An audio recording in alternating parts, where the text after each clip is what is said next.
आज से हम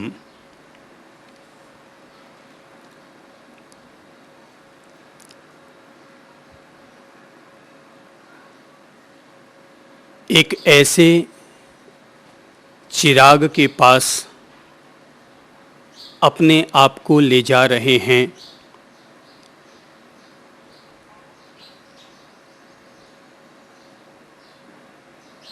जिसकी रोशनी का सहारा लेकर अब तक अनगिनत लोगों ने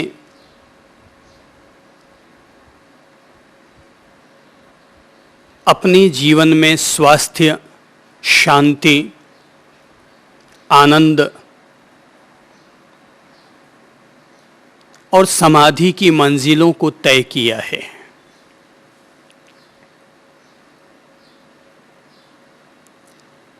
महर्षि पतंजलि हजारों वर्ष पूर्व का एक ऐसा पवित्र नाम है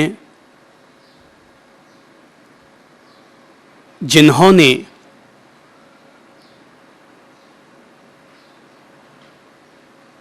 एक मनोवैज्ञानिक, वैज्ञानिक और अध्यात्मवेत्ता बनकर के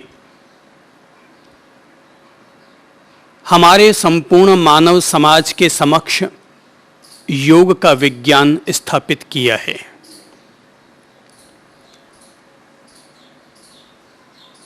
धर्म और अध्यात्म का व्यवस्थित मार्ग देने का प्रयास तो अनेक अनेक महापुरुषों ने किया, लेकिन महर्षि पतंजलि ने एक आम इंसान के आध्यात्मिक विकास के लिए जितना सुव्यवस्थित मार्ग दिया है, जितना सिस्टेमेटिक मेथड दिया है,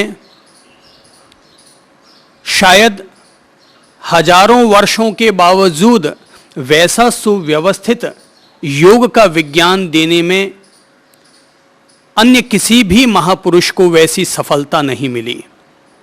सच्चाई तो यह है कि अगर किसी भी ऋषि, मुनि और महापुरुष ने अपनी तरफ से विनम्र प्रयास भी किया तो देखने को यह मिलता है कि उस प्रत्येक महापुरुष पर कम या ज्यादा महर्षि पतंजलि के योग के विज्ञान का असर और प्रभाव अवश्य रहा है।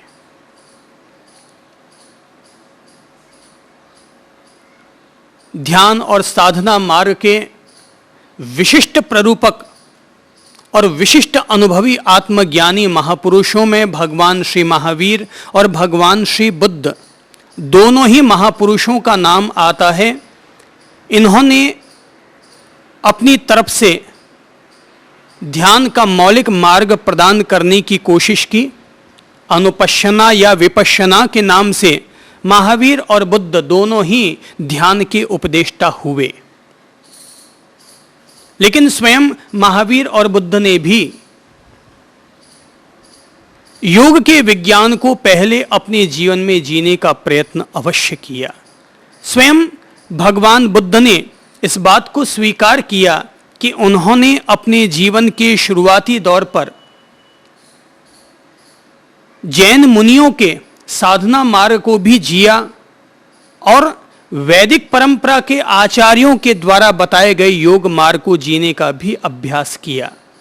ये अलग बात है कि धीरे धीरे जाते जाते उनके लिए अनुपश्यना का मार्ग सरल बना कि जिसमें व्यक्ति अपने शरीर की वेदना संवेदना, अपना चित्त की प्रकृति और संस्कारों का व्यक्ति अधिक से अधिक साक्षी होने का प्रयत्न करता है। ये कितनी बड़ी बात है कि हजारों वर्ष पूर्व महर्षि पतंजलि ने एक आदि स्रोत के रूप में, एक आदि प्रवर्तक के रूप में योग का एक बहुत सुव्यवस्थित मार्ग देने में सफलता प्राप्त की। यदि कोई व्यक्ति कहे कि जीवन में सफलता को छूने वाला शिखर पुरुष कौन हो सकता है, तो मैं कहूंगा कि पतंजलि एक ऐसे शिखर पुरुष हुए जिन्होंने हजारों साल पहले योग को प्रकाशित किया, योग को एक व्यवस्था दी, मानव समाज के साथ जोड़ा। जो योग पहले किन्हीं सन्यासियों की कुटिया में ही रहा करता था, उस योग को उन्होंने आम समाज के लिए भी उपयोगी बनाया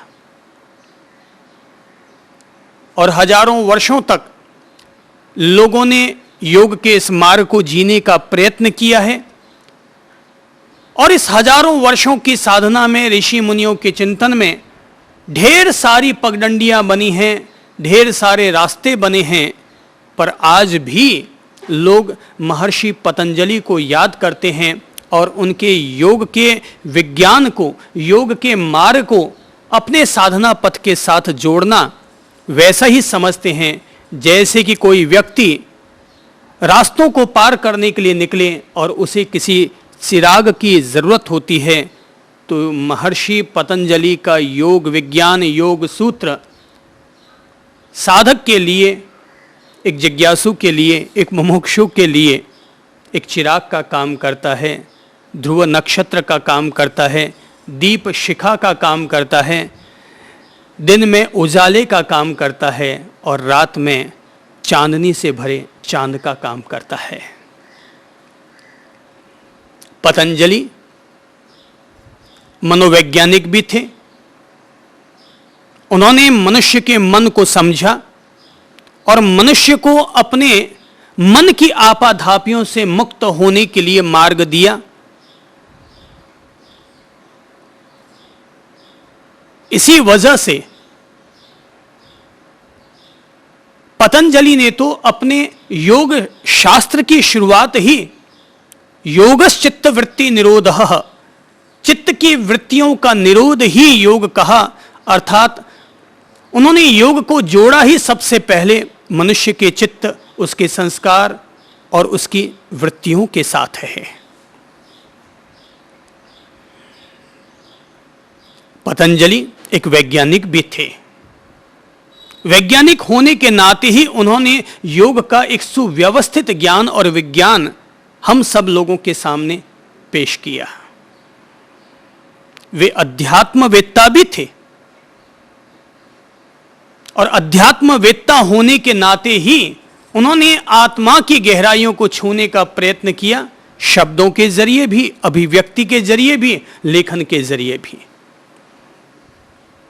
पर ये सब बातें जो कि योग सूत्रों को पढ़ते वक्त हमें अनुभव होती है, महसूस होती हैं, पर अगर कोई मुझसे पूछे कि मैं महर्षि पतंजलि को अपनी ओर से क्या उपनाम देना चाहूँगा, कौन सी उपाधि देना चाहूँगा, तो मैं कहूँगा वे एक महान जीवन दृष्टा थे।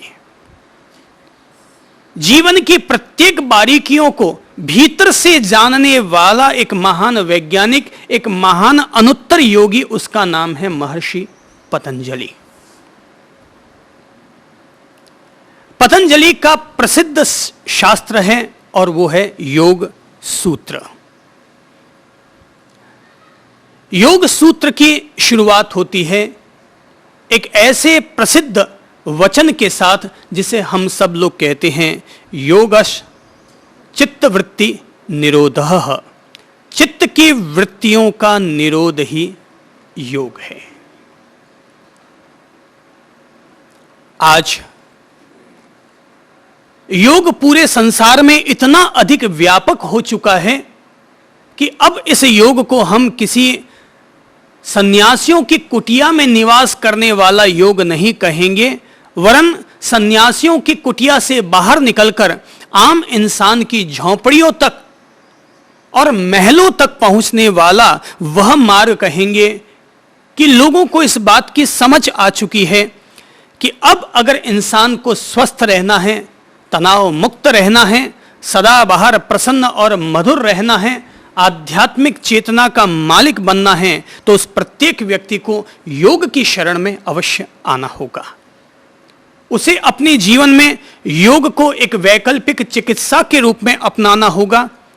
यदि वह सदा बाहर स्वस्थ रहना चाहता है तो मैं कहूँगा कि कल भी योग की जरूरत थी, आज भी योग की जरूरत है, और जब तक यह सृष्टि रहेगी तब तक योग की जरूरत रहेगी। मैंने योग की आवश्यकताओं को समझा है। सबसे पहले मैंने देखा एक बच्चे को, मात्र 3 माह का बच्चा, वो बच्चा ठीक वैसे ही अपने हाथ पांव चला रहा था जैसे कि योग सिखाने वाले लोग हाथ और पांव से साइकिलिंग करना सिखाया करते हैं।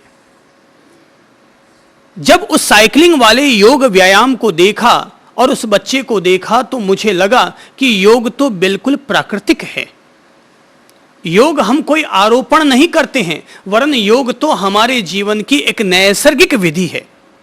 प्रकृति से ही हम लोग योग सीख कर आते हैं, और जब तक इंसान योग और प्राणायाम, योग और व्यायाम, योग और ध्यान करता रहेगा, तब तक व्यक्ति अपने हाथों में जीवन का चिराग रखेगा, और जिस दिन वह योग से अपने आप को दूर कर बैठेगा, उस दिन के बाद से ही या उस दिन से ही व्यक्ति बुढ़ापे की तरफ बढ़ना शुरू हो जाएगा।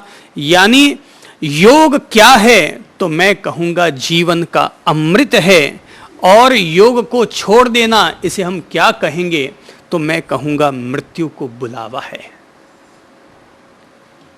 योग जीवन का अमृत है, और योग का त्याग कर देना यह मृत्यु को न्योता है। जब तक व्यक्ति सक्रिय रहेगा, सचेतन रहेगा, क्रिएटिव रहेगा, तब तक इंसान स्वस्थ रहेगा, और एक स्वस्थ इंसान ही योगी बन सकता है। सच्चाई तो यह है कि स्वस्थ इंसान खुद ही अपने आप में एक योगी होता है। योग का अर्थ हम लोग केवल वो पुराने वाला अर्थ न लगाएं कि योग करने के लिए इंसान को हिमालय की गुफाओं में जाना पड़ेगा और वहां तपना पड़ेगा तो वो योग होगा। निश्चय ही वह योग है, वह योग का अंतिम चरण कहलाएगा। पर योग का प्रथम चरण तो यही है कि व्यक्ति जन्म से लेकर बुढ़ापे के अंतिम सांस तक व्यक्ति योग से जुड़ा हुआ रहता है। तो जब तक दुनिया में कोई व्यक्ति जीवित है, स्वस्थ है, तब तक हर कोई व्यक्ति दुनिया का योगी है। इसलिए आप भी सारे लोग योगी हैं। दुनिया में जितने भी स्वस्थ लोग हैं वे सारे के सारे योगी लोग हैं। यदि कोई बूढ़ा आदमी मन में ऊर्जा को भरे हुए है, उत्साह और उमंग को भरे हुए हैं, तो वह बुढ़ापे में भी योगी है। और यदि कोई बालक 15 साल की उम्र में भी बीमार रहता है, निराश रहता है, हताश हो चुका है, जीवन की आशा उसने छोड़ दी है, तो समझो वो व्यक्ति बचपन में ही बुढ़ापे को न्योता दे बैठा है, अर्थात उसने योग का त्याग कर दिया है।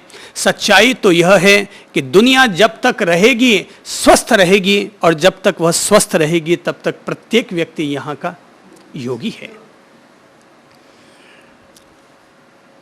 इस मायने में योग का अर्थ होता है जुड़ना और जोड़ना। योग शब्द का अर्थ होता है जोड़ना, जोड़ना। जैसे लोग कहते हैं फेविकॉल का जोड़ कभी टूटता नहीं है, फेविक्विक का जोड़ कभी टूटता नहीं है, मैं कहूंगा योग का योग भी कभी टूटता नहीं है। जब तक आपके जीवन के साथ सांस का भी योग है तब तक भी आप योगी हैं, और जिस दिन सांस का योग टूट जाता है, संयोग बिखर जाता है, अर्थात मृत्यु हो गई। तो योग क्या है? जीवन है। योग क्या है? ऊर्जा है। योग क्या है? जीवन को उत्साह और उमंग से भरने की कला है। योग क्या है? जीवन को जीवन बनाए रखने का आधार है। प्रत्येक व्यक्ति को, संसार में रहने वाले प्रत्येक व्यक्ति को योग को समझना होगा, योग की अनिवार्यता को समझना होगा। यही वजह है कि मैंने कह दिया कि योग पूरी तरह से प्राकृतिक है, नैसर्गिक है। आप एक 1 महीने के बच्चे को देख करके भी आप कह सकते हैं कि बच्चा क्या कर रहा है, आप कहेंगे हाथ पांव हिला रहा है। कोई मुझसे पूछे कि वो बच्चा क्या कर रहा है, मैं कहूँगा वह योग कर रहा है। 1-2 माह का बच्चा, एक महीने का बच्चा, आप कहेंगे वो हाथ पांव पटक रहा है, हाथ पांव हिला रहा है, मैं कहूँगा वो योग कर रहा है। जरा सोचो, कोई बच्चा अगर जन्म ले और जन्म लेते ही मां क्या करती है, जन्म लेते ही धाय मां क्या करती है, ले बच्चे को रुलाती है। अर्थात कुछ ना कुछ करो, निकम्मापन काम का नहीं है। इसीलिए गीता के कृष्ण कर्म योग की बात करते हैं। बच्चा तो जन्मते ही कर्म योग शुरू कर देता है। जब मैं कर्म योग की बात कर रहा हूं तो मैं यह भी कह देना चाहता हूं कि मैंने कहा कि एक बालक योग करता है। हकीकत तो यह है कि एक कन्या अगर अपने स्कूल में पढ़ाई कर रही है तब भी मैं कहूंगा वो योग कर रही है, और वो है ज्ञान योग। यदि एक महिला अपने घर में सफाई कर रही है, झाड़ू लगा रही है, तो मैं कहूंगा उसका झाड़ू लगाना भी अपने आप में योग है, और वो है सेवा योग। यदि कोई महिला, यदि कोई माता, यदि कोई भाई सुबह बैठकर 10 मिनट तक प्रभु की प्रार्थना कर रहा है, तो मैं कहूंगा ये उसका प्रार्थना करना भी योग है, और ये योग है भक्ति योग। जीवन की किसी भी गतिविधि के साथ हम योग को जोड़ सकते हैं। योग अर्थात जागरूकता पूर्वक की जाने वाली क्रिया का नाम है योग। जागरूकता पूर्वक की जाने वाली क्रिया का नाम है योग। इसलिए आप योग को कभी भी कठिन ना समझें। योग बिल्कुल हमारे लिए उतना ही सरल है जितना कि किसी भी इंसान के लिए उसका हाथ और पांव चलाना है। क्या आप कल्पना कर सकते हैं कि किसी इंसान की जब हड्डी टूट जाती है पांव की, तो उसे क्या किया जाता है? आराम दिलाया जाता है ताकि उसकी टूटी हुई हड्डी जुड़ जाए। पर आप ये नहीं जानते कि जब वो व्यक्ति 1 महीने तक आराम करता है और 1 महीने बाद जब वो खड़ा होता है तो उसका पूरा शरीर ही निष्क्रिय जैसा हो जाता है। फिर उसे एक्सरसाइज करवा करवा करके और ठीक करवाना पड़ता है। फिजियोथेरेपी क्या है? योग है, एक्सरसाइज है, व्यायाम है। योग के कोई भी रूप अपनाए जा सकते हैं। यहां तक कि अगर कोई व्यक्ति नृत्य करता है तो मैं कहूंगा यह भी अपने आप में एक संपूर्ण योग है। किसी व्यक्ति को अगर कोई योग के खास आसन नहीं आते हों, तरीके नहीं आते हों, प्राणायाम करने के लिए सांस कैसे ली जाए और कैसे छोड़ी जाए ये भी ना आता हो, तो मैं कहूँगा एक काम करो, और वो ये है अपने कमरे में कोई भी संगीत की एक कैसेट चला दो 10 मिनट के लिए, और आप उस संगीत के लय के आधार पर अपने हाथ पांव चलाना शुरू कर दो। तो 10 मिनट नृत्य करने से आपके भीतर सारा प्रमाद दूर हो जाएगा। शरीर का रासायनिक परिवर्तन अपने आप हमारे लिए अनुकूल हो जाएगा, और नृत्य कर करके आप ऊर्जावान हो जाएंगे। योग का जो परिणाम आता है वो आपको 10 मिनट, 15 मिनट, 20 मिनट नृत्य करने से भी वो परिणाम आपको मिल सकता है। शारीरिक तौर पर एक लयता भी आ सकती है। नृत्य करना एक योग है। नृत्य करो तो मैं कहूंगा कि ऐसे नृत्य करो जैसे चैतन्य महाप्रभु नृत्य करते थे। नृत्य करो तो ऐसे नृत्य करो जैसे कि मीराबाई नृत्य करती थी कि मैं खो गया, अब मुझ में वो साकार हो गया, मेरे इर्द गिर्द वो साकार हो गया, मुझ में मैं न रहा, अहम भाव न रहा, सब कुछ वही साकार होता चला गया। अपने यहाँ दादाजी हैं राम गोपाल जी राठी, हैं? तो राम गोपाल जी राठी 80 साल की उम्र में प्रभु की भक्ति उनके जीवन से जुड़ी, और आज उनकी उम्र 85-86 वर्ष की होगी। उनको देखकर कोई कल्पना नहीं कर सकता कि ये व्यक्ति 86 वर्ष का होगा और ये व्यक्ति आज भी 20 किलोमीटर पदयात्रा करता है या कर सकता है। अपने कपड़े खुद अपने हाथों से धोता है और अंकुरित अन्न चबा चबा के खा सकता है। उसने क्या किया?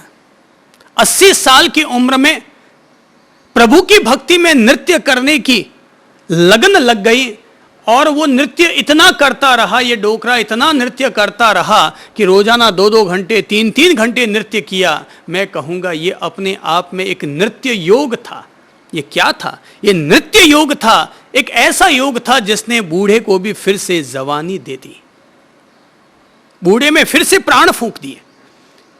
जब तक हम अपनी बॉडी को एक्टिव रखेंगे, अपने दिमाग को एक्टिव रखेंगे, तब तक ये हमारे जीवन में हमेशा प्लस वाले परिणाम देते रहेंगे। गणित अपन सब लोगों ने पढ़ रखी है। कुछ होती है चीजें प्लस वाली, कुछ होती है माइनस वाली, कुछ होती है मल्टीप्लाई, गुणा करो, कुछ चीजें होती है जिसको भाग करो। तो जीवन में हमें कई चीजों में प्लस करनी होती है। तो योग क्या है? प्लस है। हैप्पीनेस क्या है? प्लस है। सौरो क्या है? माइनस करो उसको।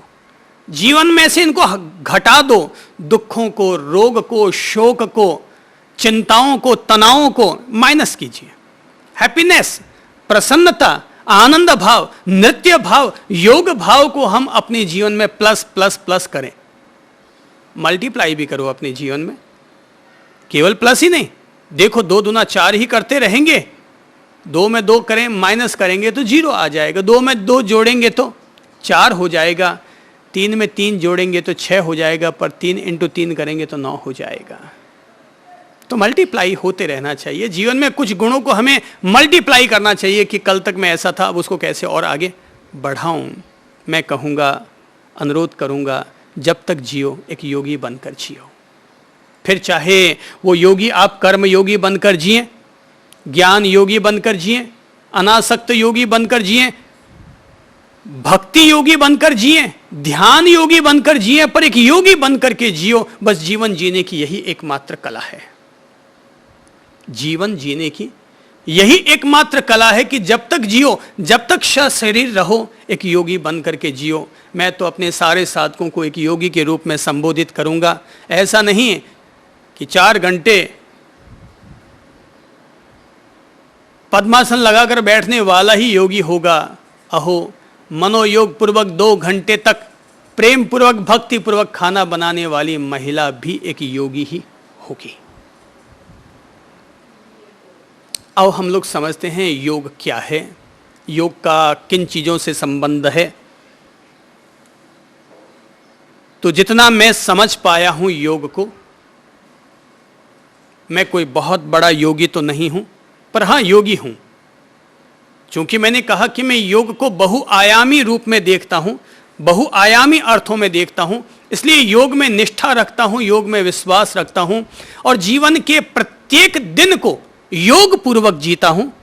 अपने प्रत्येक घंटे को योग की आभा से परिपूर्ण करता हूं और अपनी प्रत्येक सांस और पलक झपकने को भी योग के साथ जोड़ने का बोध रखता हूं कि मैं एक योगी बन करके जीऊं, मेरा बोध रहे, मेरे साथ होश रहे, मैं एक अज्ञानी की तरह न जी जाऊं, मैं एक बुद्धू की तरह न जी जाऊं, वरन जितना ईश्वर की कृपा से मुझे जितना भी बोध प्राप्त है, मैं अपने बोध को प्रत्येक कर्म को करते हुए, प्रत्येक कार्य को करते हुए अपने उस बोध को कायम रखूं। जीवन में न कुछ अच्छा होता है, न कुछ बुरा होता है। अज्ञान पूर्वक किया गया कार्य ही बुरा होता है और ज्ञान पूर्वक किया गया कार्य ही अच्छा होता है। अज्ञान पूर्वक किया गया कार्य ही बुरा होता है और ज्ञान पूर्वक किया गया कार्य ही अच्छा होता है।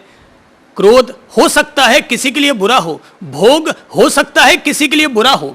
संतों की भाषा में अगर कहूं तो संत लोग तो क्रोध, मान, माया, लोभ, इन सब चीजों को नेग्लेक्ट करते हैं, अर्थात इनकी निंदा और आलोचना करते रहते हैं।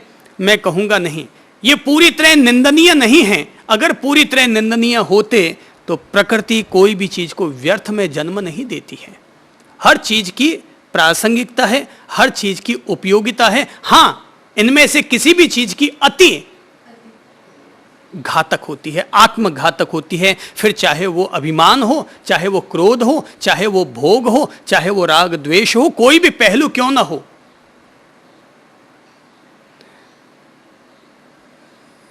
अति हमेशा खतरनाक होती है। सब चीजों की आवश्यकता है, उपयोगिता है, जरूरत है केवल ज्ञान पूर्वक जीने की। क्रोध भी अगर किया जा रहा है और अगर आप बोध पूर्वक कर रहे हैं तो पहली बात है वो क्रोध होगा ही नहीं, उसे हम क्रोध की संज्ञा नहीं देंगे। वो हमारे जीवन का अनुशासन हो सकता है पर वो क्रोध नहीं हो सकता। क्रोध तभी क्रोध कहलाता है जब इंसान तेजी खाते हुए अपना आपा खो बैठे, आत्मनियंत्रण खो बैठे, अपनी मर्यादाओं का, विवेक का, बुद्धि का, ज्ञान का अतिक्रमण कर बैठे, तो वह क्रोध कहलाता है। भोग, जब इंसान अपनी मर्यादाओं का अतिक्रमण कर बैठता है और एक व्यभिचारी के रूप में होने लग जाता है तो कहा जाता है कि भोग उसके लिए त्याज्य है। वरना भगवान श्री राम, उनके भी संतान हुई, भगवान श्री कृष्ण वे भी विवाहित हुए, भगवान श्री महावीर वे भी अविवाहित नहीं रहे, भगवान श्री बुद्ध, इस देश को जिन्होंने अपना राष्ट्रपिता माना, महात्मा गांधी, विवाह गलत नहीं होता, भोग गलत नहीं होता, लेकिन भोग की मर्यादाओं का अतिक्रमण कर बैठना यह निश्चित तौर पर गलत होता है। भोग पाप नहीं है, लेकिन भोगों की हर मर्यादाओं का उल्लंघन कर बैठना यह पाप है।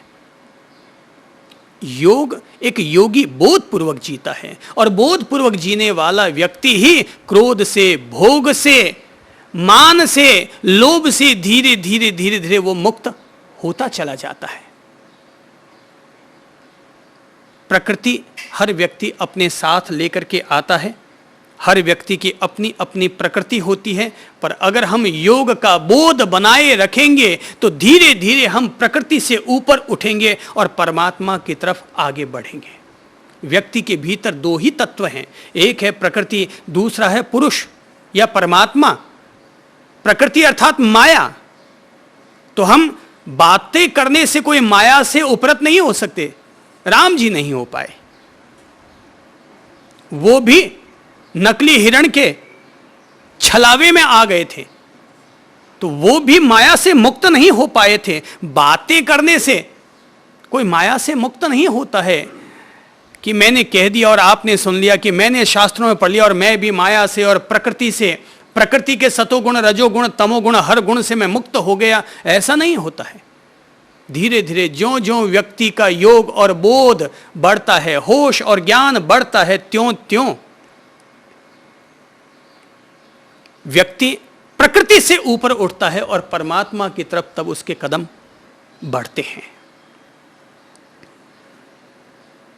योग के संबंध किससे हैं, योग का परिणाम किससे जुड़ा हुआ है, तो पहला हम संबंध जोड़ेंगे योग का, और वो जोड़ेंगे स्वास्थ्य के साथ। योग का पहला संबंध है स्वास्थ्य के साथ। शरीर अगर स्वस्थ रहेगा तो आप अध्यात्म की साधना के लिए तत्पर हो सकेंगे।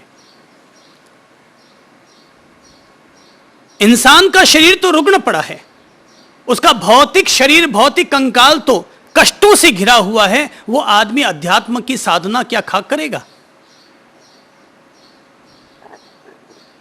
ऐसे व्यक्ति के द्वारा कही जाने वाली बातें केवल अध्यात्म विलास भर होती हैं, कल्याण नहीं हो पाता उन बातों से। शरीर पहले चरण में स्वस्थ होना चाहिए, इसलिए योग को जो लोग सीधा मन और आत्मा के साथ जोड़ना चाहते हैं, मेरा उनसे अनुरोध है और आप लोगों से भी अनुरोध है कि अपन लोगों को पहले योग को अपने स्थूल शरीर के साथ जोड़ते हुए अपने स्थूल शरीर को स्वस्थ, अप्रमत्त, जागरूक, ऊर्जावान, उत्साहपूर्ण बनाने का प्रयत्न करना चाहिए।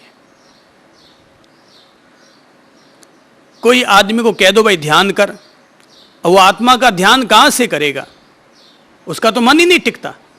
तो बोले मन को टिका ले, बोले मन कहां से टिकेगा, कमर तो उसकी दुख रही है, तो पहले कमर को ठीक कर, बाद में मन को टिकाने की सोचना। बोले कि कमर टिक नहीं रही है, तो मैं कहूंगा कमर को ठीक करना है, पहले पेट को ठीक कर। बोले सब पेट ठीक नहीं होता तो पहले अपने खाने को ठीक कर, खान पान को ठीक कर। जिसके खान पान का पता नहीं उसके खानदान का पता नहीं। तो हम लोग सीधा बारीकी की तरफ बढ़ जाते हैं। मैं कहूंगा सिस्टम से अगर हम लोग चलेंगे, पहली क्लास, दूसरी क्लास, तीसरी क्लास, तो अपन हकीकत में हर परिणाम तक पहुंच जाएंगे। अपन लोग पहली दूसरी क्लास ज्वाइन नहीं करते और हर आदमी सीधा एमए की क्लास में घुस जाता है, तो परिणाम क्या होता है? वो कहते पता नहीं क्या बोगस वाली बातें हो रही थी, सब बोरियत कर रहे थे, निकलो यहां से, भागो। बोले मन को टिकाने बैठो, 2 मिनट टिका नहीं पाता, बोले भागो। मन भी कहता है भागो। बंदर को कैद करना, बंदर को नियंत्रित करना कोई यूं हंसी खेल की बात है? पहले शरीर को तो टिका लो, पहले 15 मिनट तक काया की तो अनुपश्यना साध लो, फिर मन की भी अनुपश्यना करेंगे, मन का योग भी साधेंगे। राजयोग बाद में करेंगे, पहले काय योग तो हो जाए ठीक से। तो योग का पहला संबंध है शरीर के साथ, स्वास्थ्य के साथ। मैं आदरपूर्वक एक स्वामी का नाम लूंगा और उस स्वामी का नाम है स्वामी रामदेव। ये देश उनका शुक्रगुजार रहेगा कि उन्होंने योग को गुफाओं से बाहर निकालकर इंसान के स्वास्थ्य के साथ जोड़ा। क्योंकि आम इंसान को आत्मा से, अध्यात्म से, परमात्मा से इतना सीधा ताल्लुकात नहीं होता। आम इंसान तो अपने स्वार्थ को देखता है। वो तो ये देखता है कि मैं जो कर रहा हूं मुझे उसका क्या परिणाम मिल रहा है। इस स्वार्थ से भरी हुई दुनिया, रोगों से भरी हुई दुनिया में अगर इंसान को लगता है कि अमुक कार्य करने से मेरे पेट का रोग ठीक हो जाएगा, मेरा कैंसर ठीक हो जाएगा, मेरी डायबिटीज ठीक हो जाएगी, बोले पहले वो रास्ता अपनाओ, चाहे वो सही हो या गलत हो, मैं ठीक हो जाऊंगा, तो पहले उसको अपना लो। बोले ऐसा करने से आत्मा मिलेगी, बोले आत्मा से मुझे क्या लेना देना, आत्मा सब साइड करो। पर ऐसा करने से तुम्हारा कैंसर ठीक हो जाएगा, बोले ले आओ, भुगत रहा हूं, तड़फ रहा हूं। एक कैंसर से पीड़ित आदमी को कहो कि भाई तुम ये प्रभु का भजन करोगे तो तुम्हें आत्मा मिल जाएगी, वो कहे अरे भाई तू आत्मा को छोड़ यार, सांस ही नहीं ली जा रही है, तड़फन है इतनी, बेचैनी है इतनी। तो मैं उस स्वामी का अभिनंदन करूंगा जिन्होंने एक अलग जगाई और पूरे देश के हजारों हजार लोगों को अल सुबह ब्रह्म मुहूर्त में टीवी खोल करके और सामने योगाभ्यास, योगासन करने के लिए प्रेरित किया। दुनिया बेवकूफ तो है नहीं। हाँ, दुनिया को बेवकूफ बनाया जा सकता है, पर कितने दिन बनाएंगे? 2, 4, 5, 10 दिन। लोगों को फायदा महसूस होने लगा, शरीर में पॉजिटिव परिणाम आने लगे, तो लोगों ने फिर योग को अपनाना शुरू किया। आज हजारों लोग, देश विदेश तक पहुंच रहा है योग। संसद में, लोकसभा में, विधानसभा में, हर जगह, हर देश में अब योग पहुंच रहा है। लोगों ने इसके महत्व को समझा। कोई मोटा है तो उसको मोटापे से परेशान है, तो कोई हीमोग्लोबिन से परेशान है, किसी को सांस की तकलीफ है, कोई हार्ट से पीड़ित है, किसी की टांगें दुखती है, किसी के हाथ दुखते हैं, किसी की कमर दुखती है, किसी का माथा जाम है, किसी को बीपी हाई, किसी को लो, किसी को शुगर। अब बीमारियां तो इतनी सारी हैं कि मुझे तो इतने बीमारियों के नाम तक भी नहीं आते। दुनिया में इतनी बीमारियां कि मुझे तो नाम ही नहीं आते, लोग उससे पीड़ित हैं। तो हो सकता है कि हम एक्सरसाइज करते हैं रामदेव के जरिए ही सही, कुछ हमने जो योगाभ्यास किया। मैं ये तो नहीं कहता कि सब लोग ही ठीक हो गए होंगे, ठीक ना भी हुए हों, पर उनको फायदा तो हुआ। फायदा होना भी बहुत बड़ी बात है। अगर कैंसर पीड़ित व्यक्ति को 100 में से अगर 40% भी फायदा हो गया बिना दवा लिए, बिना टक्का कौड़ी खर्च किए, तो जरा बताओ कि भारतीय ऋषि मुनियों की ये कितनी बड़ी देन हो गई कि आपने घर बैठे अपना उपचार कर लिया, घर बैठे अपना इलाज कर लिया, खुद के द्वारा खुद का उपचार कर लिया और कोई साइड इफेक्ट ना हुआ।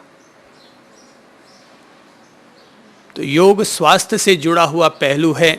अपन सब लोगों को सबसे पहले तो निरोगी होना चाहिए, और निरोगी होने के लिए रोजाना कम से कम 20 से 25 मिनट, आधे घंटा दे सके तो अति उत्तम है, पर आधे घंटे का योगाभ्यास, योग अवश्य करें। कोई क्रिया नहीं आती योग की, मेरा अनुरोध रहेगा चलो घर से निकल जाओ और आधे घंटे तक तेज गति के साथ घूम फिर करके आ जाओ। तब भी एक योगा हो गया। बोले कौन सा योगा हुआ? कदम ताल नाम का योगा हो गया। सुबह उठ करके घर का झाड़ू लगा लो, सुबह उठ करके घर का झाड़ू लगा लो, 20 मिनट तक अगर आप झाड़ू पोंछा लगाते हैं, हो गया अपने आप में एक छोटा सा योग। बॉडी को हमने एक्टिव कर लिया।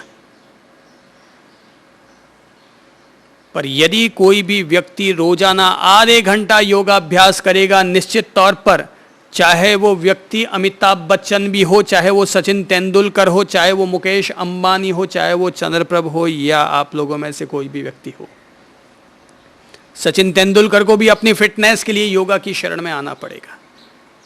क्रिकेट में तुम बाद में खेल पाओगे, पहले फिटनेस जरूरी, और फिटनेस के लिए योगा जरूरी है। अमिताभ बच्चन 70 साल की उम्र में फिल्मों में काम कर रहा है, किसके बलबूते काम कर रहा होगा? दिन भर की ऐश की जिंदगी जीते होंगे, मगर फिर भी वो लोग स्वस्थ हैं, एक्टिव हैं, क्योंकि रोजाना सुबह आधे घंटा योग करते हैं। ऐश्वर्या राय किस आधार पर आज भी सुंदर बनी हुई है? कल वो 4 बच्चों की मां बन जाएगी, फिर भी सुंदर कैसे रह पाएगी? अगर वो नियमित योगा करती रहेगी जैसे कि वो अभी करती है, तो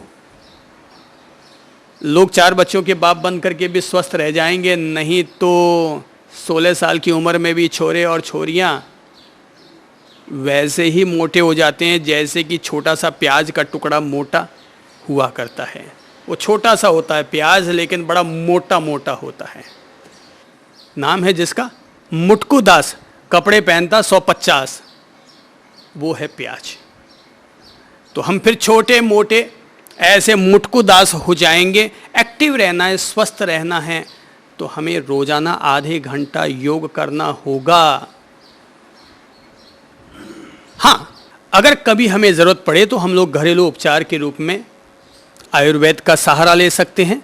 एलोपैथी की दवा से भी कोई परहेज वाली बात नहीं है, होम्योपैथी भी ले सकते हैं। पर हमें ध्यान रखना चाहिए कि दवा मैं तभी लूं जब मैं बगैर दवा के ठीक नहीं हो सकता, तो हमें दवा लेनी चाहिए। बाकी प्रत्येक व्यक्ति का शरीर खुद ही रोग पैदा करता है, और प्रत्येक शरीर में रोगों से लड़ने की ताकत भी खुद ही हुआ करती है। योग हमें ये ताकत देता है। इसलिए योग क्या है? शक्तिवर्धक टॉनिक है। योग क्या है? शक्तिवर्धक टॉनिक है। एक बहुत महान शहीद हुए हैं जिनका नाम था राम प्रसाद बिस्मिल। तो मैंने जब उनके जीवन की कहानी पढ़ी तो मैं बहुत चमत्कृत हुआ, आनंदित हुआ, और मुझे लगा कि कोई व्यक्ति योग के प्रति इतना आस्थाशील भी हो सकता है। कहानी ये है कि राम प्रसाद बिस्मिल को फांसी की सजा सुना दी गई थी, क्योंकि वो क्रांतिकारी लोग थे, देश की आज़ादी के लिए लड़ रहे थे। अंग्रेजों ने उन्हें फांसी की सजा सुना दी। जिस दिन उन्हें फांसी मिलने वाली थी, तो जैसे कि मान लो कि सुबह 10:30 बजे उन्हें फांसी मिलने वाली है, तो जेलर उनके पास पहुंचा यह सूचना देने के लिए कि आज 10:30 बजे आपको फांसी दे दी जाएगी। तो वहां पहुंचे तो देखा कि वो राम प्रसाद बिस्मिल योगा कर रहे हैं, प्राणायाम कर रहे हैं, और प्रभु की प्रार्थना कर रहे हैं, और बड़े मुस्कुरा रहे हैं। जेलर पहुंचा और उसने जाकर कहा कि तुम्हें पता है कि आज तुम्हारी फांसी हो जाने वाली है, तुम्हारा शरीर तो मरने ही वाला है।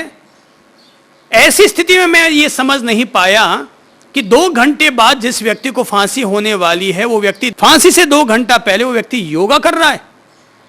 आखिर इसकी वजह क्या है? बोले जीने के लिए तो, स्वस्थ रहने के लिए योगा करने होते हैं, पर मरने से पहले भी योगा। राम प्रसाद ने कहा, देखो भाई, मुझे मालूम है कि 2 घंटे बाद शरीर शांत हो जाने वाला है, इसलिए आज मैं थोड़ा 10 मिनट ज्यादा योगा कर रहा हूं, और वो इसलिए कर रहा हूं ताकि मैं शरीर छोड़कर प्रभु के पास जाऊं, तो प्रभु ये ना समझे कोई बीमार आदमी मर करके मेरे पास आया है। प्रभु को भी लगे कोई स्वस्थ व्यक्ति, भला चंगा चलता फिरता आदमी अपने आप को शहीद करके मुझ तक पहुंचा है। और दूसरी बात, मैं योगा नियमित रूप से करता रहा हूं, इसलिए मैं नहीं चाहता कि जिस कार्य को मैं जिंदगी भर करता रहा हूं, मरने वाले दिन मैंने उसका त्याग कर दिया। मैं अपने नियम और कायदे कानूनों का पूरी तरह निर्वाह करके ही अपने शरीर का त्याग करूंगा। जेलर को भी उस दिन पहली दफा यह एहसास हुआ कि योग जीवन की आवश्यकता है। योग मृत्यु को पूरी ऊर्जा के साथ प्राप्त करने के लिए भी आवश्यकता है। तो योग को हम जीवन से छोड़ नहीं सकते, खास तौर पर स्वस्थ रहने के लिए। देखिए, अगर मैं अपने आप पर भी लूं तो मैं बताऊंगा कि करीब 10 साल पहले मुझे कभी कफ की बीमारी रहती थी, तो कभी चक्कर की बीमारी रहती थी, तो कभी नाक से खून बहने की नक्सीर की बीमारी रहा करती थी, या कभी शरीर में अधिक उष्णता बढ़ जाने के कारण खुजली की बीमारी हो जाती थी। लेकिन जब से मैंने योग को अपने शरीर के साथ भी जोड़ा है, अध्यात्म के साथ तो बहुत पहले जोड़ लिया था, लेकिन जब से मैंने शरीर के साथ जोड़ा है, तब से मुझे अत्यधिक कम से कम दवाई लेने के ही अवसर आए हैं। मैं कभी दवा लेता नहीं हूं, हमेशा दवा से बचता हूं, इस आस्था के कारण कि शरीर जो रोग पैदा करता है, थोड़ा सा अगर तुम धीरज रख लो, सहनशीलता रख लो, तो शरीर खुद ही अपने रोगों को काटने में समर्थ होता है। तो मुझे जहां तक याद है, पिछले लंबे अरसे में मैंने अत्यधिक आवश्यकता होने पर ही दवा मुंह में डाली होगी, बाकी दवा से हमेशा बचता रहा हूं और मुझे दवा की कभी जरूरत नहीं पड़ी, क्योंकि रोजाना जो व्यक्ति आधे घंटा योगासन कर लेगा, प्राणायाम कर लेगा, उस व्यक्ति के शरीर में एनर्जी का विस्फोट वैसे ही हो चुका है जैसे लोहार अपनी धौंकनी का उपयोग करते हुए अपनी अंगीठी को प्रज्वलित कर लेता है, आग से भर लेता है। उसमें इतनी तेज आग हो जाती है कि लोहे को भी वो पिघला सकता है। यानी मात्र उसके पास 10, 15, 20 कोयले होते हैं, लेकिन उस 20 कोयलों को भी वो इस तरह से आग से भर देता है कि लोहा भी वहां पिघलने लग जाता है। प्राणायाम के प्रति मेरी आस्था उसी लोहार की धौंकनी को देखकर हुआ है कि जैसे लोहार की धौंकनी चलती है 5 मिनट तक लगातार लंबी गहरी सांसों के तरीके के रूप में, और धीरे धीरे धीरे धीरे वो आग इतनी तेज कर देती है वो धौंकनी कि उससे लोहे को भी वो पिघाल देती है। तो आस्था जग गई।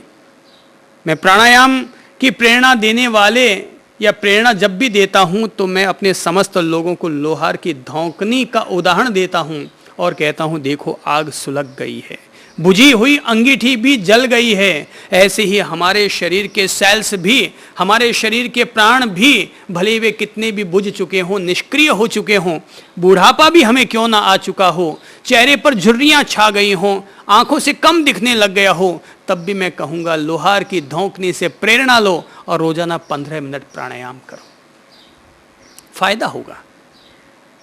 प्राण वायु है, प्राण वायु हम लेते हैं तो हार्ट धड़कता है, हृदय धड़कता है तो खून का प्रवाह होता है, रक्त प्रवाह होता है तो अस्थि, मज्जा, वीर्य, सभी चीजों का निर्माण स्वस्थ होता है। कुल मिलाकर के अपन लोगों को योग और प्राणायाम के प्रति पूरी आस्था के साथ तत्पर रहना चाहिए, ताकि ये हमें सदाबहार निरोगी रखने में हमारे लिए एक वरदान के रूप में, एक चमत्कार के रूप में, एक सहयोगी के रूप में मददगार बन सके। तो योग का पहला संबंध है किसके साथ? स्वास्थ्य के साथ, शरीर के साथ। योग का दूसरा संबंध है हमारे प्राणों के साथ। योग हमारे प्राणों को स्वस्थ करता है, ऊर्जावान बनाता है। चाहे वो प्राण हमारे नाभि से जुड़े हुए हों, हमारे हृदय से जुड़े हुए हों, हमारे दिमाग में व्याप्त हों, अपने प्राणों को फिर से चार्ज अगर हमें करना है, जैसे बैटरी को चार्ज करना हो तो हम कहेंगे भाई इलेक्ट्रिक के प्लग में लगा दो, तो इलेक्ट्रिक उस निष्क्रिय हो चुके सेल्स को भी वापस सक्रिय कर दिया करते हैं। मेरा अनुभव यह बताता है, या मैं ये अनुरोध करूंगा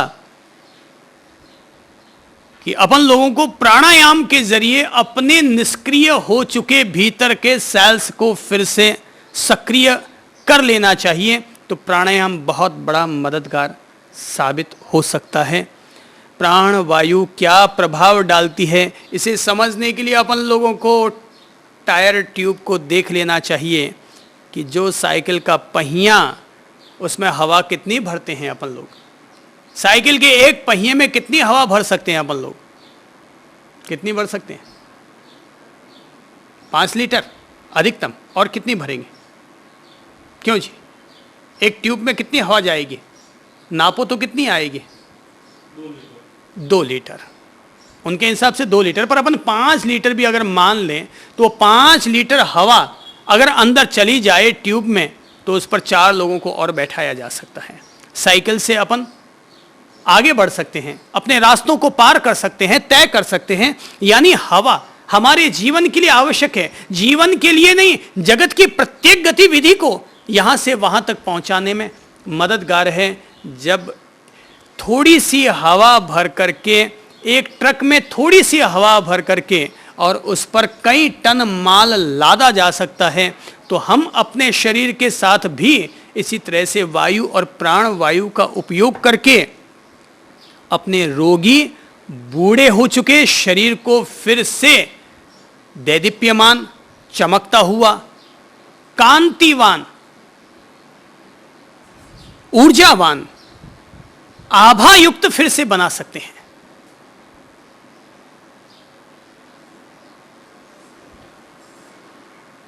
तो योग हमारे लिए प्राण शुद्धि का काम करता है। तीसरा संबंध योग का,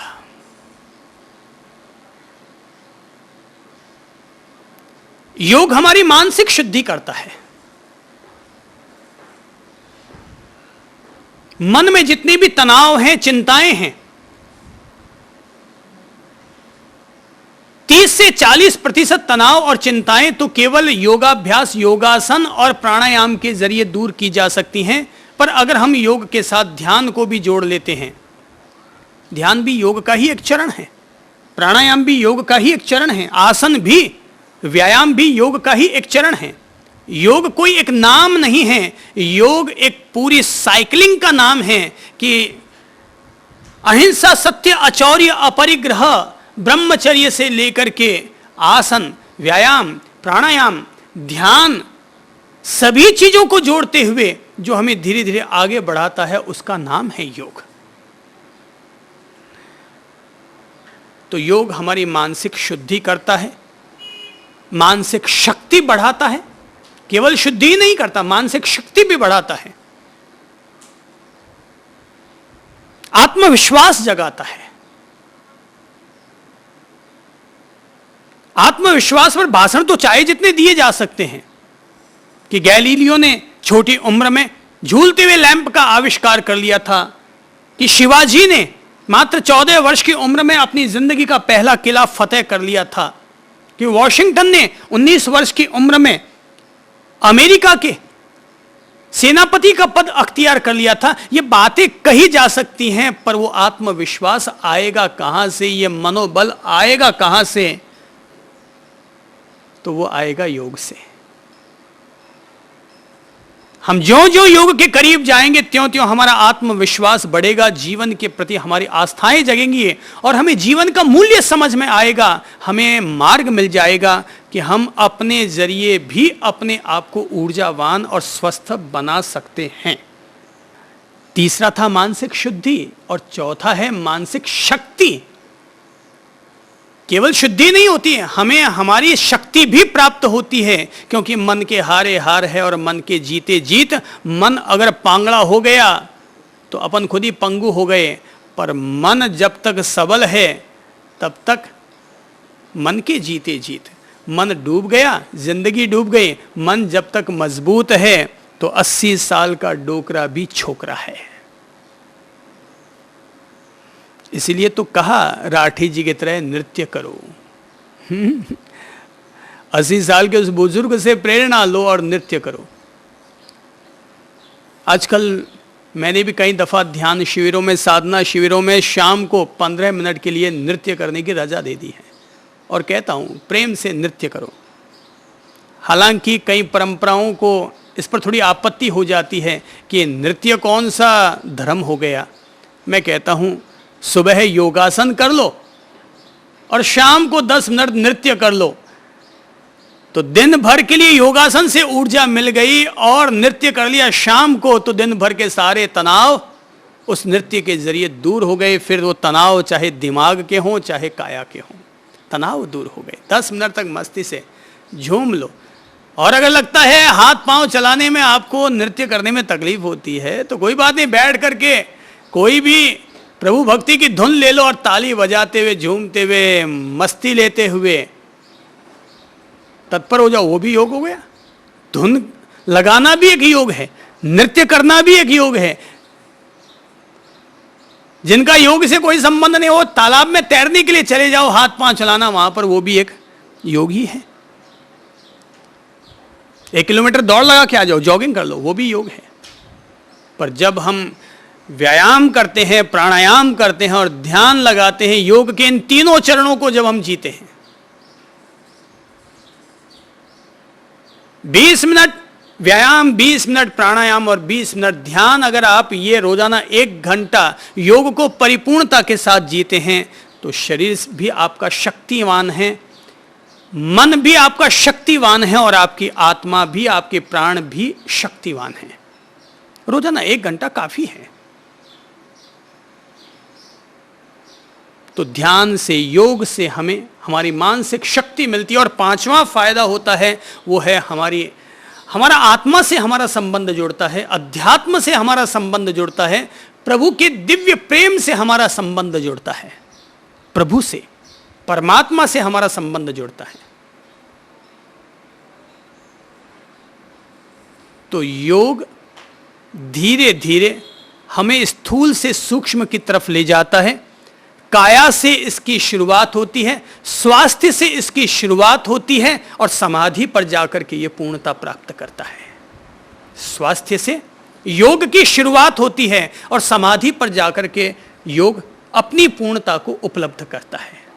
जैसे कोई बीज होता है, तो बीज शुरुआत है, लेकिन जब वह बीज एक दिन फिर फलों से लदा हुआ वृक्ष बन जाता है, तो यह उस बीज की पूर्णता हुई। बीज की पूर्णता किसमें है? अंकुरित होने में नहीं है। अंकुरित होना उसका पहला चरण है, बीज उसका अस्तित्व है, उसका अंकुरित होना उसका पहला चरण है। हमारा स्वास्थ्य हमें उपलब्ध होना यह हमारा पहला चरण है। फिर धीरे धीरे वही अंकुरण बढ़ता है, उसमें से कुछ डालियां निकलती है, कुछ पत्ते निकलते हैं, वो बड़ा पेड़ होता है। फिर कभी कोंपले फूटती हैं, कभी कोई छोटे छोटे फूल लगते हैं, फिर उन फूलों में से फल निकल करके आते हैं। तो फलों से भरा हुआ वृक्ष होना, यही उस बीज की परिपूर्णता है। और योग की परिपूर्णता इसी में है कि व्यक्ति ने स्वास्थ्य से शुरुआत की, मानसिक शांति को उपलब्ध किया, दिमाग के तनाव और बोझों से मुक्त हुआ, आत्मा के साथ अपने संबंध जोड़े और एक गहरी समाधि दशा में, एक गहरे समत्व दशा में, एक गहरी आत्म दशा में उसने जो प्रवेश किया, यह योग की पूर्णता है। धीरे धीरे रे मना धीरे सब कुछ होए, माली सेंचे 100 घड़ा और रेतु आय फल होए। धीरे धीरे रे मना, धीरे सब कुछ होए, होगा, सभी कुछ होगा। माली अगर धैर्य रखता है तभी तो वो बीज को फलों से भरे हुए वृक्ष तक पहुंचाने में सफल होता है। हम भी अगर अपनी आस्थाओं के साथ धैर्य को जोड़ते हैं, अपने योग के साथ धैर्य को जोड़ते हैं, तो ये धीरे धीरे रे मना धीरे सब कुछ होए। पहले चरण में आरोग्य उपलब्ध होगा और आखिरी चरण में अध्यात्म का अमृत उपलब्ध होगा पर धीरे धीरे होगा। अगर कोई व्यक्ति ये सोचे कि बीज कल बोया था, आज वापस खोद कर देखूं तो सही कुछ हुआ कि नहीं, तो व्यक्ति फिर रोजाना ही उस बीज को डालता रहेगा और रोजाना ही खोद खाद कर देखता रहेगा। वो बीज कभी अंकुरित नहीं होगा, एक दिन सड़ेगा और मर मरा करके खत्म हो जाएगा। आप पहले 1 महीने तक योग को जिए, पहले स्वास्थ्य तक उसकी सीमा बांध लें कि मैं अपनी काया को स्वस्थ करने के लिए योग का उपयोग कर रहा हूं। हां, अगर आपको उससे फायदा हो जाए तो अगले स्टेप पर भी कदम रखिएगा, और अगर पहले स्टेप पर ही फेल हो जाए तो मैं कहूंगा योग को छोड़ दीजिएगा। अगर लगता है कि मुझे किंचित भी थोड़ा सा भी स्वास्थ्य उपलब्ध नहीं हुआ, आरोग्य उपलब्ध नहीं हुआ योग से, तो मैं कहूंगा योग को छोड़ दो। पर अगर 10% भी लाभ हो जाए तो फिर आस्था पूर्वक दूसरे चरण की तरफ अपने आप को बढ़ाने के लिए अब तैयार करो, ताकि हम लोग अब केवल तन तक ही सीमित ना रहे, तन में रहने वाले मन तक अर्थात दिमाग तक भी हमारी पहुंच हो। मन कहाँ है? दिमाग में। बुद्धि कहाँ है? दिमाग में। चित्त कहाँ है? दिमाग में। अहंकार कहाँ है? दिमाग में। क्रोध कषाय कहाँ है? दिमाग में। भोग कहाँ है? दिमाग में। प्रेम और शांति कहाँ है? दिमाग में। सब कुछ इसी में तो रहते हैं। तो पहले हम स्थूल काया को हमने ठीक कर लिया, अब हम अपने दिमाग को स्वस्थ करने के लिए, हम अपने दिमाग को ऊर्जावान बनाने के लिए, हम अपने दिमाग को सजग करने के लिए, अपने दिमाग को शांतिमय बनाने के लिए, अपने दिमाग को हैप्पीफुल बनाने के लिए अब हम अपना अगला कदम रखेंगे। अर्थात धीरे धीरे रे मना धीरे सब कुछ होए, और माली सिंचाई 100 घड़ा ऋतु आय फल होए। धीरे धीरे धीरे धीरे सारे परिणाम आएंगे, पर पहला कदम रखोगे तब ना।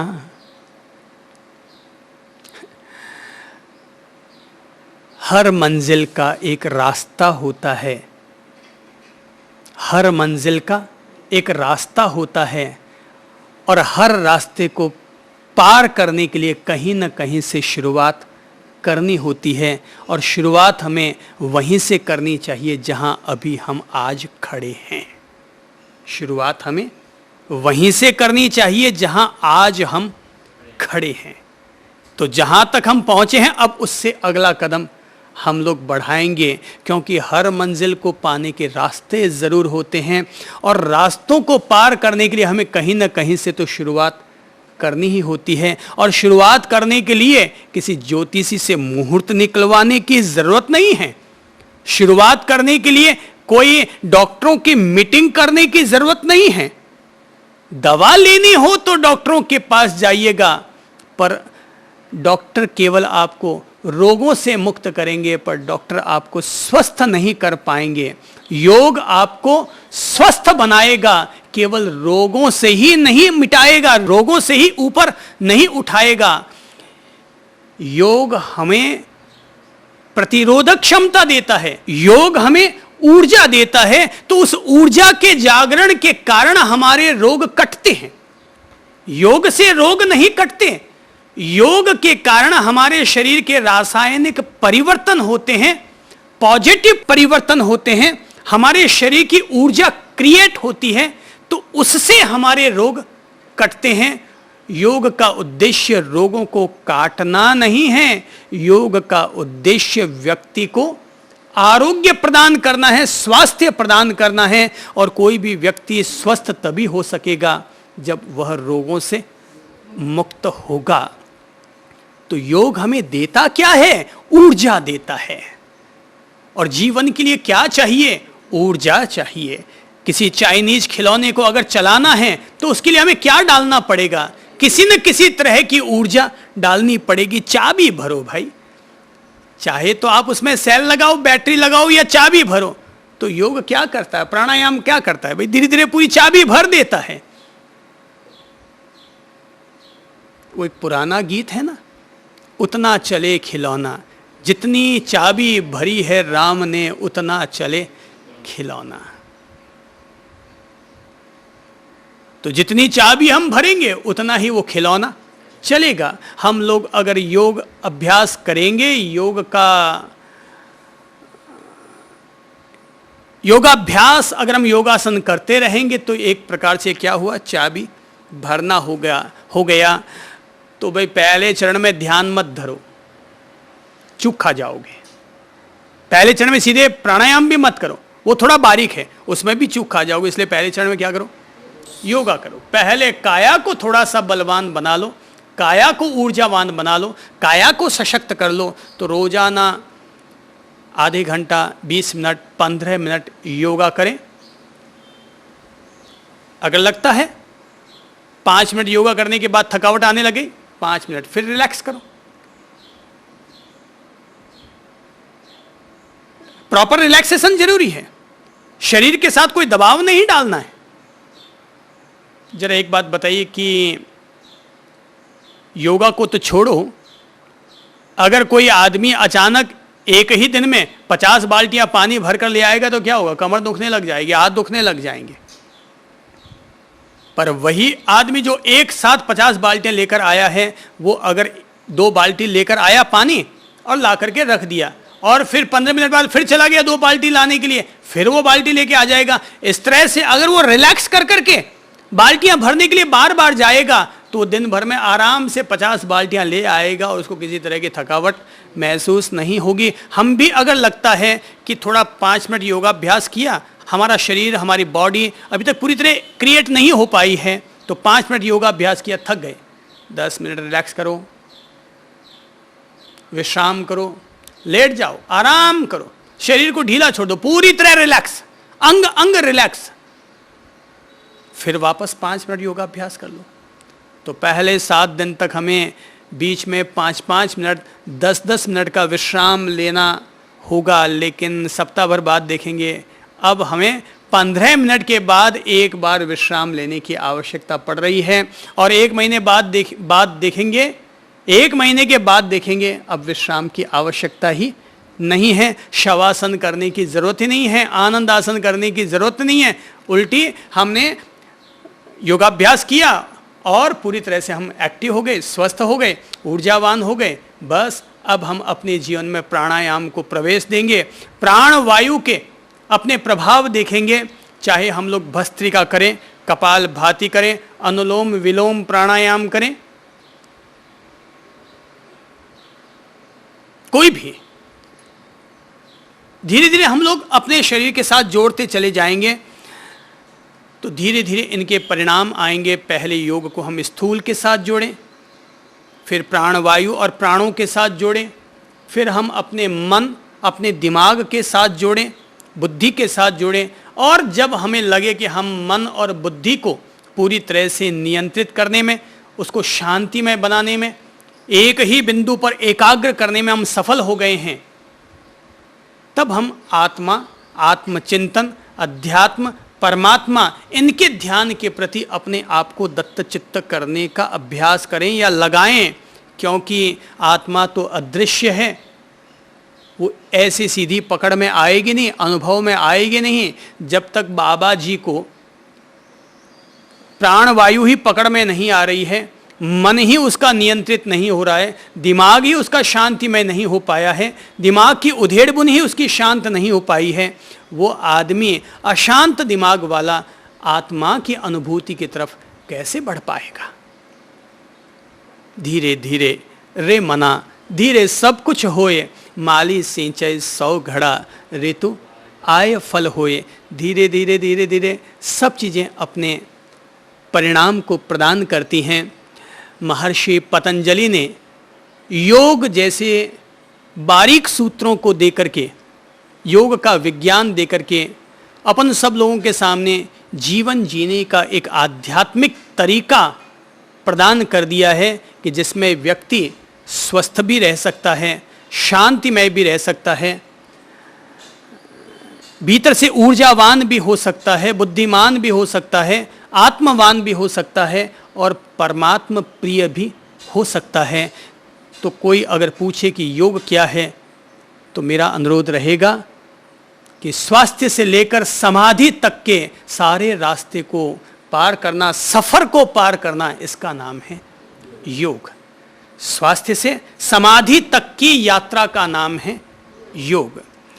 देखते हैं अपन लोग पतंजलि के अब कुछ सूत्रों को लेंगे एक एक करके, और योग की बारीकियों को और गहराइयों को धीरे धीरे धीरे धीरे समझने का प्रयत्न करेंगे। वैसे अपन सारे लोग, जितने लोग अपन लोग यहाँ बैठे हैं, अपन सारे लोग ही अधिकांशतः योग से जुड़े हुए हैं। नियमित योग, ध्यान, प्राणायाम अपन सभी लोग करते हैं।